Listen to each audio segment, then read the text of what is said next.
Bismillahirrahmanirrahim. In today's discussion of physiology, we are going to discuss the chapter that is chapter number 52, the eye and central neurophysiology of vision.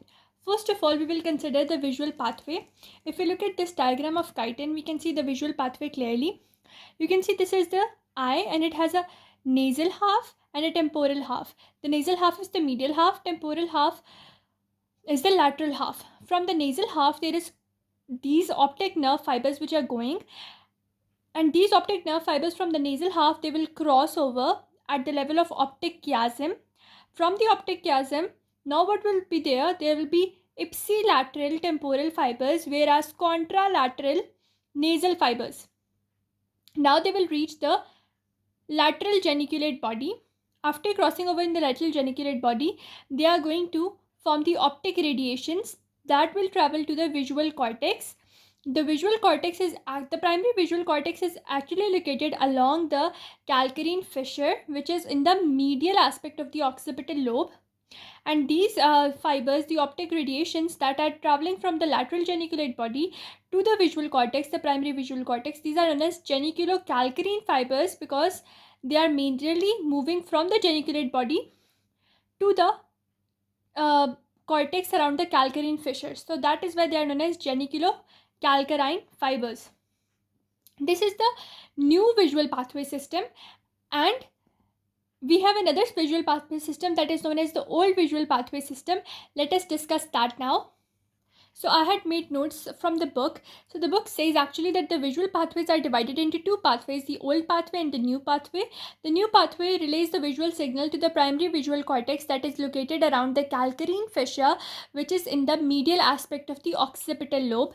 Now we have four things that are involved in the old system or in other primates or in other lower animals, that is involves the suprachiasmatic nucleus of hypothalamus, the pretectal nucleus of the midbrain, the superior colliculus of the midbrain, and the ventrolateral geniculate nucleus of the basal region of the brain. So two from the midbrain, one from basal region of the brain, and one from the hypothalamus. So in the suprachiasmatic nucleus of the hypothalamus, it controls the circadian rhythms, that is the rhythms related to day and night and the activity of human body related to that.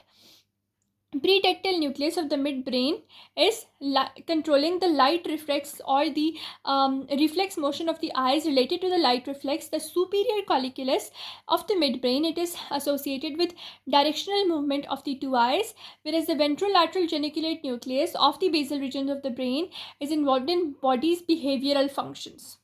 Suprachiasmatic with the circadian rhythm, pretectal nucleus with the light reflex, superior colliculus with the directional movement of the two eyes, and ventrolateral geniculate body with the behavioral changes or body's behavioral function.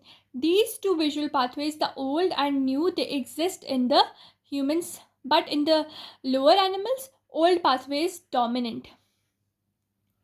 Now after that, we are going to discuss the function of the dorsal lateral geniculate nucleus of the thalamus. So this is the lateral geniculate nucleus or the dorsal lateral geniculate body of the thalamus, which is majorly involved in the new system. In the old system, there was another thing, that is the ventral lateral geniculate nucleus, and that is of hypothalamus. But in the new system, we have the lateral geniculate body, which is the dorsal lateral geniculate body, and it is of the thalamus. So now we are going to discuss the functions of the dorsal lateral geniculate nucleus. It has two functions. I have made notes of that. The two functions of the lateral geniculate nucleus are relaying function and gating function. So what is the relaying function? Relaying function is actually relay the information from the optic tract to the visual cortex. So you can see over here, this is the optic tract, and this optic tract conveys the information from the eyes to the primary visual cortex. And this lateral geniculate body which is located over here is going to relay the information from the retina to the visual cortex by means of these optic radiations. So that was the first function of the ventral lateral geniculate nucleus. Then we have the second function, that is it transmits accurate exact point to point transmission, due to which we have high degree of spatial fidelity. After that, crossing over, but fibers are kept separate. They are saying that the fibers, they are going to reach the same location like this lateral geniculate nucleus, but they won't the mixture, there will be no mixture of the signals, rather they are kept separate, because this lateral geniculate nucleus has a lot of layers. Like any other component of the brain, it has 6 layers, that is 1 2 3 4 5 6, that are indicated by Roman numerals. Now layer number 2, 3 and 5, ventral to dorsal, they receive from the lateral half of ipsilateral retina, whereas layer number 1, 4 and 6, they receive from medial half of the opposite retina. So what does this mean? Let me show you. So layer number 1, 4 and 6. So they are saying that the layer, for example, there are 2 lateral geniculate nucleus, okay? This lateral geniculate nucleus of one side is going to receive from the ipsilateral lateral half of the ipsilateral retina. So this 2, 3 and 5, they are going to receive from same side but lateral side of the retina, whereas this layer number 1, 4 and 6, they are going to receive from the medial half but of the opposite retina. So that is how fibers are relayed over here. Ipsilateral, lateral side. Contralateral fibers from the medial side. Ipsilateral on the lateral side, they go into the layer number 2, 3 and 5, whereas the contralateral from the medial side of the eye, they go to the 1, 4 and 6 layer. Contralateral means opposite, ipsilateral means same.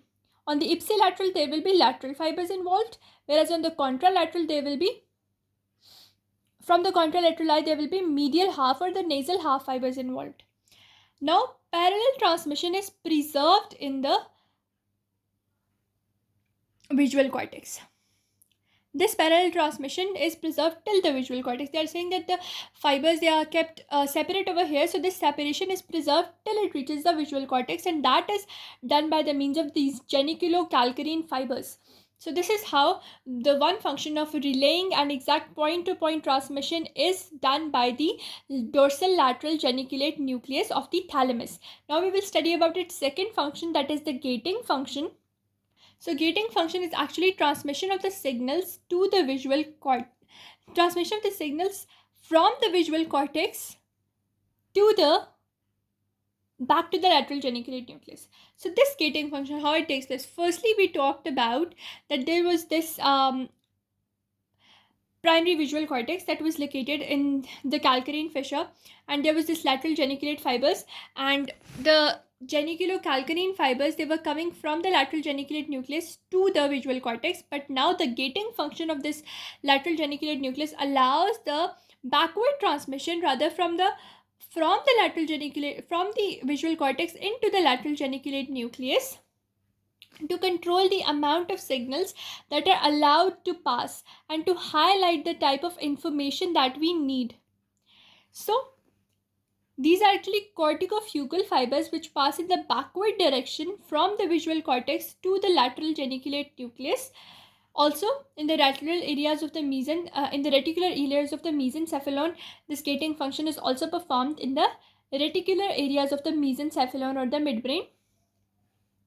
Now, this gating function, or these fibers that are going back from the visual cortex to the lateral geniculate nucleus, they are inhibitory fibers. And when these inhibitory fibers are stimulated, they are going to turn off the transmission they are going to limit the transmission.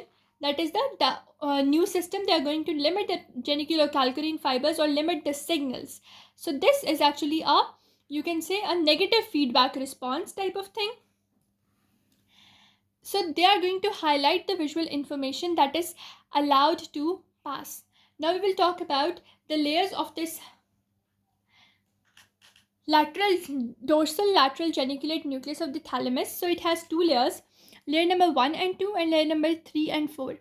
Layer number 1 and 2, they are magnocellular layer, whereas layer number 3 and 4, they are parvocellular layer.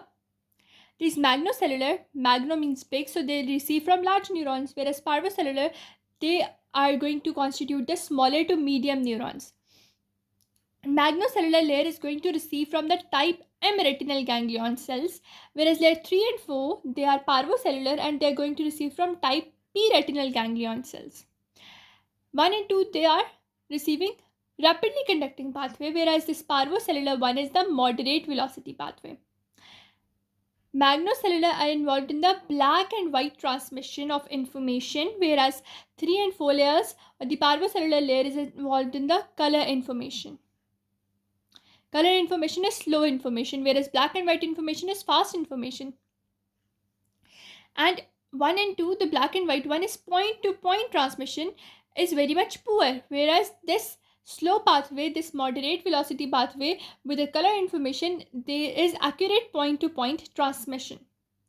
So that is how we conclude the functions of the dorsal lateral portion of our lateral geniculate nucleus of the thalamus.